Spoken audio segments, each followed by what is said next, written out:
Hindi ko po maintindihan bakit parang dito hirap na hirap po siya mag-Tagalog when in fact sa Congress po, Tagalog naman po ang sagot niya.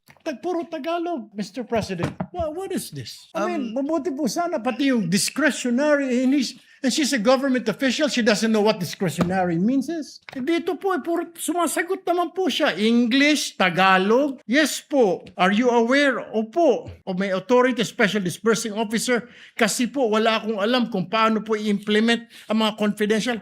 Mr. President, tama na po itong panluloko sa atin. Please, Mr. President, compel this witness to talk in Tagalog. Kahit po yung mga Bisaya po nakaintindi ng Tagalog, nakakasalita ng Tagalog, ano tayo sa ibang bansa? Ano tayo, mga Hapon, mga Chinese?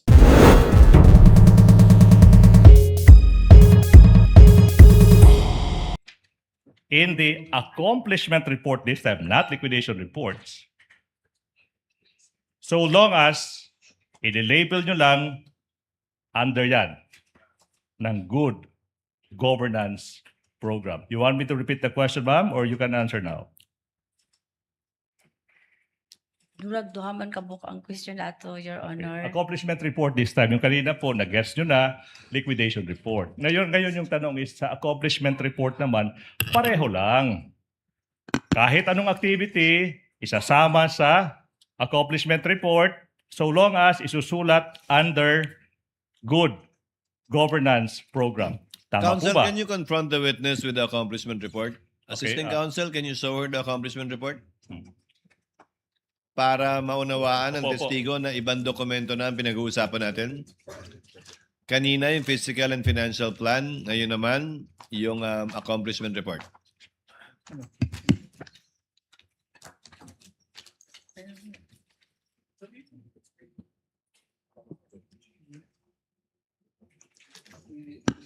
Pakitingnan po at pag-aralan yung dokumento, Ma'am Gina.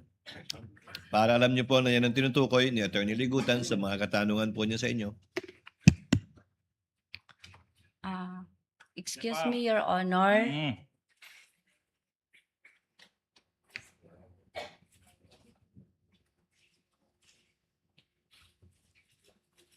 Kaduhami naghimo og accomplishment report, Your Honor, for 2022.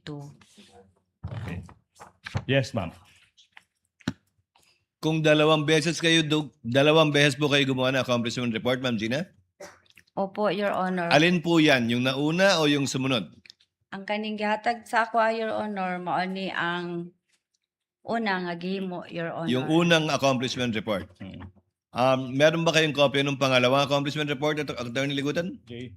Anyways, we can live with one report. Okay. For this point, Your Honor, please. Okay, for I this think I'll point. ask the direct question na lang.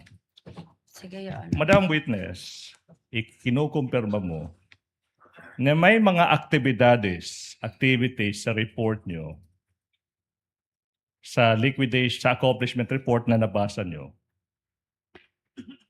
na hindi makikita, mababasa sa physical and financial plan. Tama po ba? Your Honor, pag himo na mo, Ma'am, this time po, I hope you don't mind po. Yung question is simple, no? So, pwede kang tanungin ng abogado ng kabila. Pero, pakisagot lang po muna. The witness is Yes or no? answering, Your Honor. You- Let the witness answer. Allow the witness to answer, Okay. Counsel. Yes. May As mga activities, programa, kalihukan in Bisaya reflected in the reports, accomplishment reports, na hindi naman mababasa, makikita, na ilista sa physical and financial plan. Tama po ba? libog. Nalito ako, Your Honor. Nandito ka. Anyways, Your Honor, Ma'am, sa accomplishment report, yes, Senator Judge Zubiri, would you like to offer your services?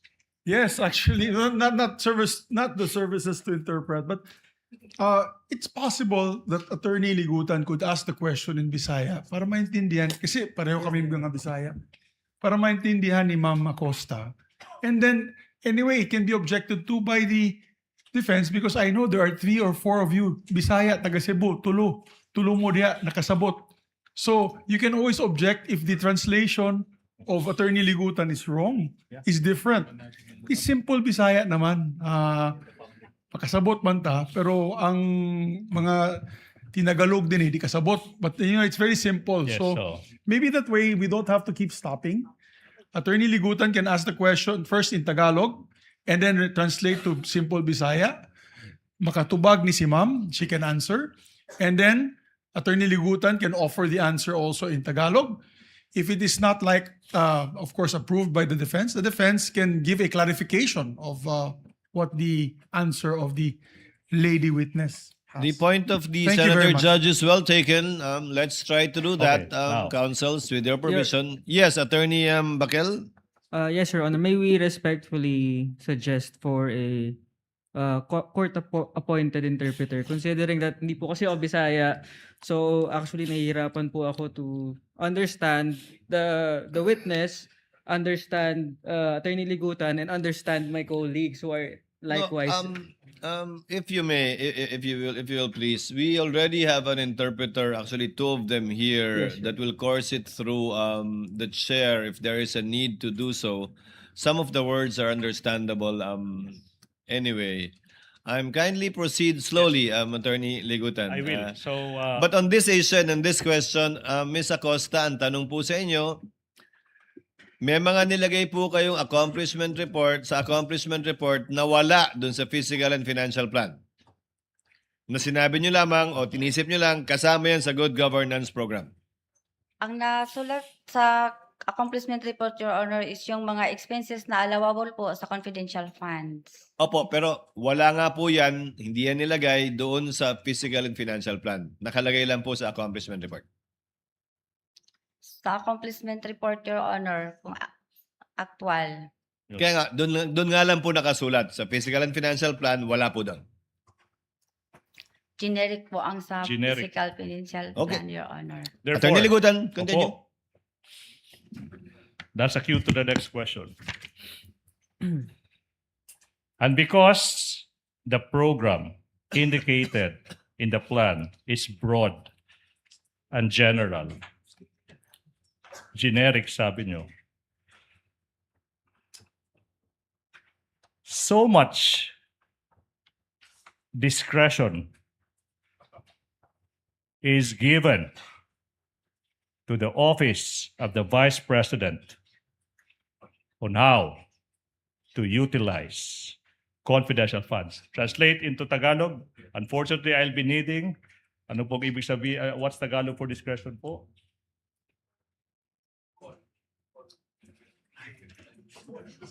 Kasi nga, broad, general, yung program nakasulat sa PFP. Okay? Maski ano na lang, kahit anong gustong gawin, magagawa. Oh, wait, nakitan. Ng Office of the Vice President sa paggamit ng confidential funds. You want to state in Visaya po? Kay tungod, general, generic, ang programa nakasulat sa plano bisag unsa. So much discretion. Ma'am, I think you understand discretion, di po ba? Authority? Dako ang pagbuot sa Office of the Vice President kung unsaon nila paggamit sa confidential funds. Tama po ba? Objection, Dili, Your Your Honor. Honor. What's the objection, counsel? Speculative and argumentative, Your Honor. It's not argumentative, counsel. Neither is it speculative. Objection overruled. Ma'am Gina, dahil po kayo nagsabi generic yung good governance program, malaking laya ang nabigay sa inyo para magsulat ng kung anumang mga programa na papasok doon sa generic na good governance program. Dili, Your Honor. Kaya Hindi. nagbase ako sa Joint Circular 2015. So ang sagot ay hindi ganun kalaki ang kalayaang meron sila dahil binase niya yung kanyang accomplishment report sa JC 2015-1. Tama po, ma'am? Oh, Yes, Your Honor. Okay, Attorney Sid. Ligutan. now, showing you again, Madam Witness, the 2022 Physical and Financial Plan. After you prepared the plan, nakasulat dyan, show the document please, it was noted, Attorney J, noted by a certain Rosalyn Sanchez. Tama po ba? Yes, Your Honor. Mhm. Yes, Your Honor. The document, please. And thereafter, you presented the plan kay Inday Sara, Vice President Sara, for her approval. Tama po ba? Yes, Your Honor. Gipakita na ko sa iya. In this case, did she provide any feedback on the stated generic, coming from your own mouth, good governance program? Unsa, Your Honor? Nihatag ba, I'm sure you know feedback, nihatag ba og feedback si Vice President Sara Duterte sa sinabi mong generic good governance program? Katong imong gipakita ang plano para sa iyahang approval. Gibasa lang niya, Your Honor, pag human og basa, perma siya. Yan. Saan po pumirma si Sara Zimmerman Duterte? Sa parte ng plano. Saan dyan? Sa approve. Approved by. Showing on screen, approved by Sara Z. Duterte, Vice President, Agency Head, Department Secretary, LCE. With the indulgence of Attorney Ligutan, what is the pleasure of Senator Judge Erwin Tulfo? Mr. President, I have here the transcript of the hearing in Congress. Hindi ko po maintindihan bakit parang dito hirap na hirap po siya magtagalog when in fact sa Congress po noong November, Tagalog naman po ang sagot niya. Ang tanong po sa kanya ni Congressman Luistro, payment of incentive, 11 po.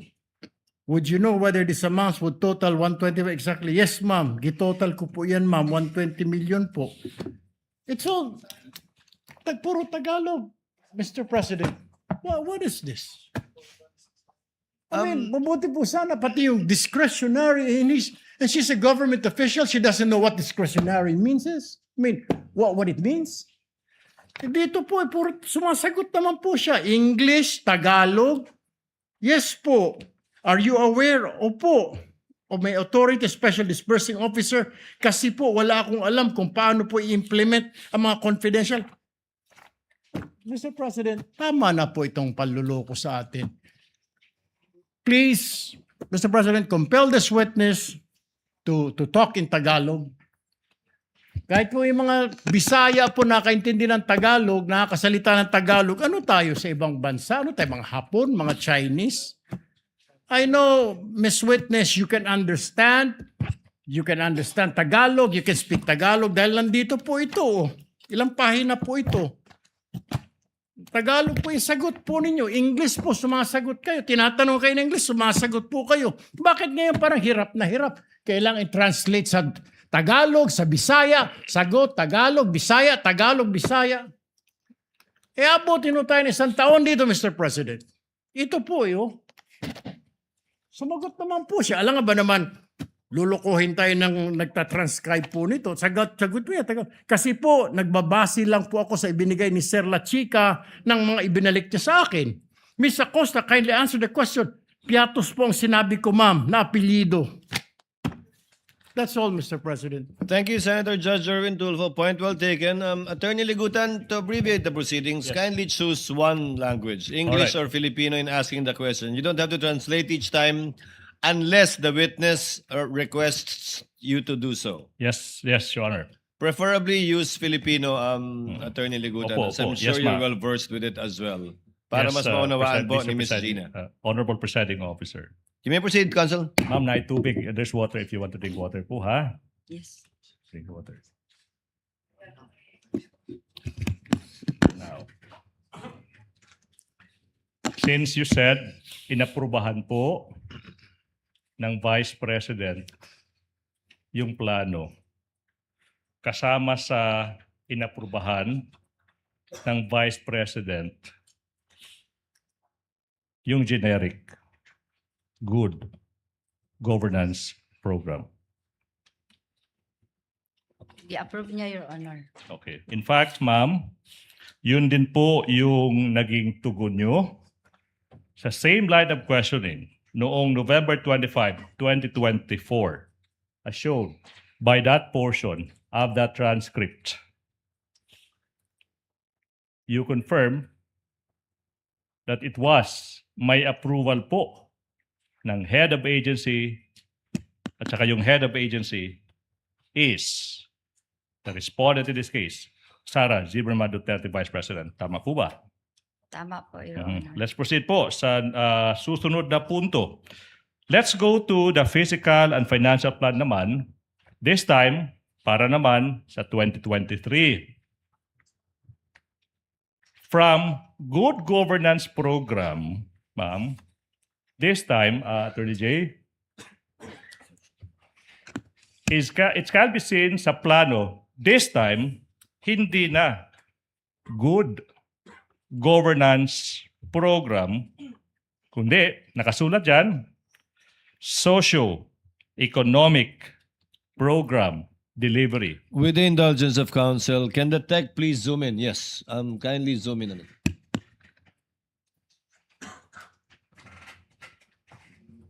May proceed, Your Honor. Ms. Gina will please answer. Kindly confirm ang nakasulat na po sa 2023 ay yung socio-economic program delivery. Yes, Your Honor. Hindi na po good governance program. Yes, Your Honor. Proceed, Your Honor. But, sa 2023 Fiscal and Financial Plan, okay,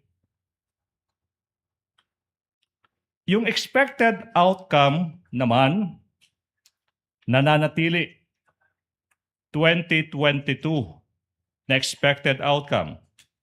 Nakasulat, safe implementation of OVP initiatives and confidence building for 2022. Same expected outcome, safe implementation of OVP initiatives and confidence building. Tama po ba?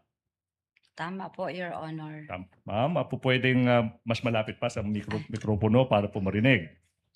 Again, may tubig dyan, ma'am, ha? If you want to drink water now. Therefore, masasabi natin, base sa dokumento, ma'am, yung 2023 Fiscal and Financial Plan, kopya lang. Kopya lang ng number 1, physical target galing sa 2022. Tama po ba? Objection, Your Honor. The document would speak for itself because the prosecution is asking the witness what is already based on the document as the question is framed, Your Honor. Witness may answer. I'm just not so sure if she understands the word copy. But so, Ma'am Gina, pareho lang po ang nilalaman ng Fiscal and Financial Plan ng 2022 at 2023 maliban dun sa nag-iisang unang column. Tama po ba? Yes, Your Honor. Yes, Your Honor. Now, proceed.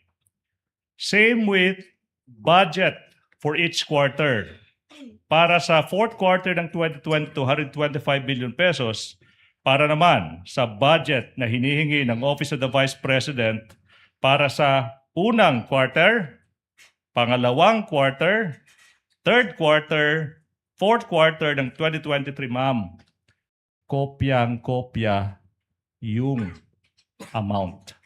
125 million pesos. Tama po ba? Tama, Your Honor, kay mao man na ang nakabutang sa GAA, Your Honor. Yun. Proceed, Your Honor.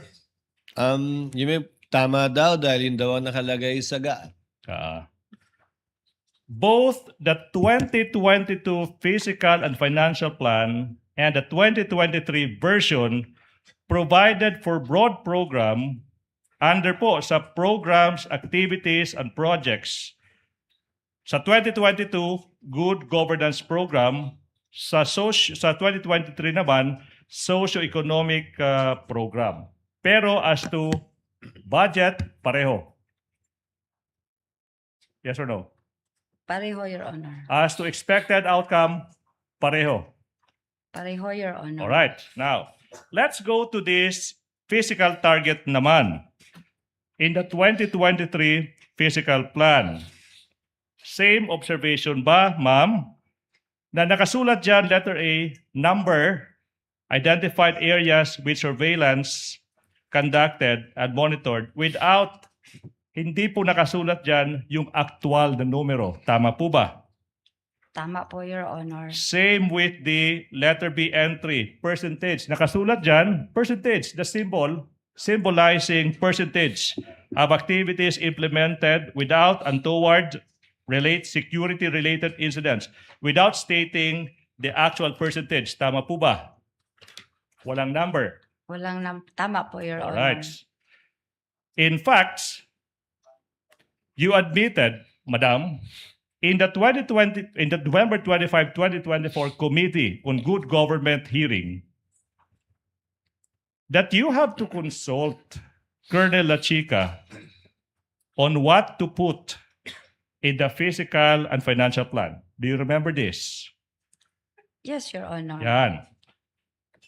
The programs, yung programa po, yung mga ini-expect nating resulta sa mga programa, yung mga targets ng mga plano, lahat ng ito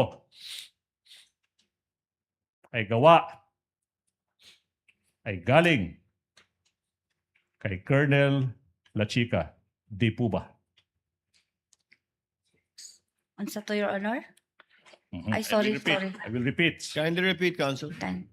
Ang programa sa plano, ang expected outcome, ang target sa physical plan, galing kay Colonel Lachica. Tama po ba? Objection, Your Honor. Oh, what's the objection?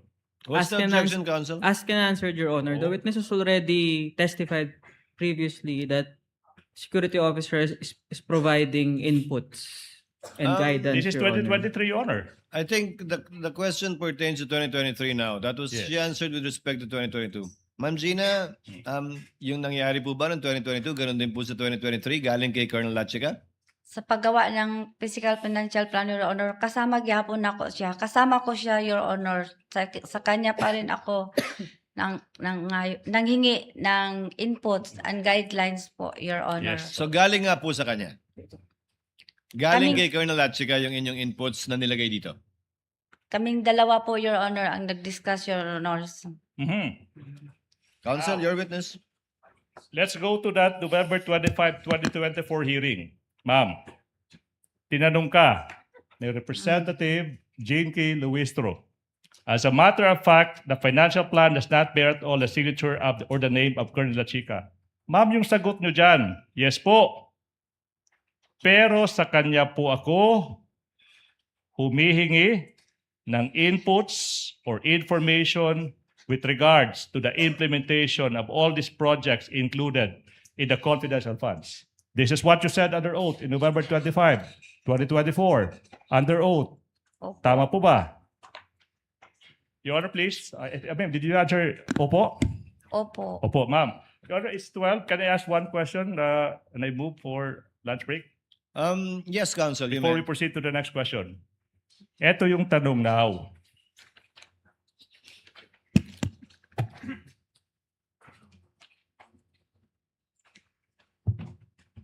Ma'am, Yes, sir. Ay, yes, attorney. opo. Sa lahat ng mga dokumento isinumitin nyo sa COA, Commission on Audit. The plan, accomplishment reports, liquidation reports. Nakasaad ba dyan sa kahit anong dokumento yung sinasabi nyo na lahat ng inputs, yung sinulat nyo sa plano, lahat ng inputs sinulat nyo sa reporting to COA, nakasaad ba dyan yung pangalan ni Colonel Lachica? Yes or Objection, no? Your Honor. The document would speak for itself, Your Honor, Honor. that's a question the public is very much willing to hear. Witness may answer. Counsel, let the witness answer. I think Yes she or knows no? the answer anyway. Yes or no? Tama ba pag understand ko sa question mo, Your Honor, na sa lahat ng mga dokumento na isubmit ko Plano, physical plan, ma'am. sa physical plan, Okay, sa accomplishment report accomplishment mismo, report, sa liquidation sa report, liquidation report. sa certification na successful yung paggamit, tama yung paggamit ng plano. May isang dokumento ba doon? Ma'am, limited po tayo doon, ha? Na ipinakita nyo sa publiko na si Colonel Lachica yung nagbibigay sa iyo ng input sa mga plano, saka siya yung nag-implement ng mga programs, activities. Meron ba doon? Yes or no? Wala. Move for lunch break, or please. Ma'am Gina, kain muna tayo para makahinga at relax kayo.